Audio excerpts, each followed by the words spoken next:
to be honest with you, I think made that suggestion out of some kind of desperation.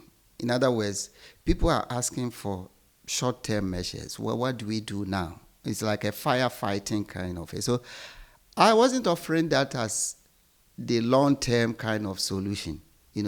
I was making the point that given the way the exchange rate is going, and as if our authorities don't have a solution to the problem, okay? So the option I thought is that maybe let's adopt the dollar. Because you see, as I said, the exchange rate has been depreciated for a very long time. I remember that as far back as 1983, you see, we had a fixed exchange rate, which was just 2.75 cedis to the dollar at the time. Then we started liberalizing the foreign exchange market, and therefore the cedi started to depreciate. And as of today, we're talking about 15 Ghana cedis to the dollar.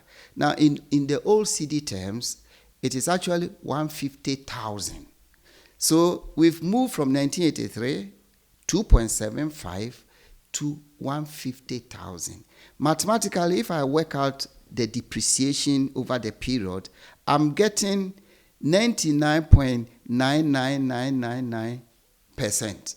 You see, mathematically, anything that depreciates or devalues by 100% vanishes. It becomes zero. You start with any number, 100. Depreciated by 100%, it becomes zero. So the 99.99, it will continue, but maybe it won't get to zero. But when you get to zero, it means the currency has disappeared. Now, the dollarization, as I suggested, is like a temporary measure, okay? And there are about 3 ways of doing it. The first is what we call unilateral dollarization. That one, we don't even have to, mention it or do anything with the U.S. We don't have to agree with the U.S. We will sit down here and say, we want to adopt the dollar as our currency, okay?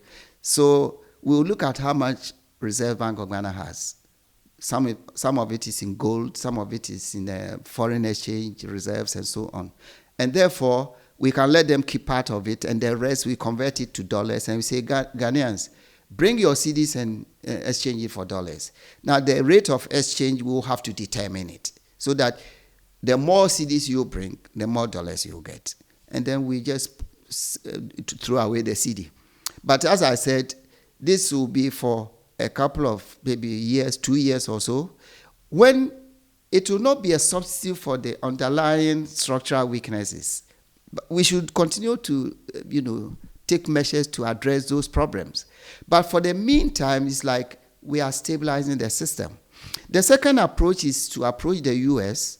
and say that we want to adopt your currency. In the same way, they will say, okay, what reserve do you have, to in exchange for it? So you also exchange your reserve, and then you take their currency. You cannot print it yourself because it's not your currency. Okay. The third approach is to maintain our currency, but we ask the central bank to make sure that they have enough foreign exchange to back it. So we call something a currency board.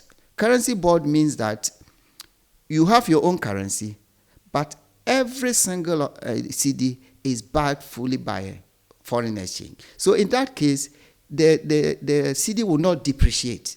But it comes with very rigid, terms, strict terms, in the sense that the currency board doesn't lend to government, because lending to government also generates too much liquidity and then fuels depreciation. So it brings some kind of restrictions. But that one allows you to keep your own currency, but is fully backed by foreign exchange.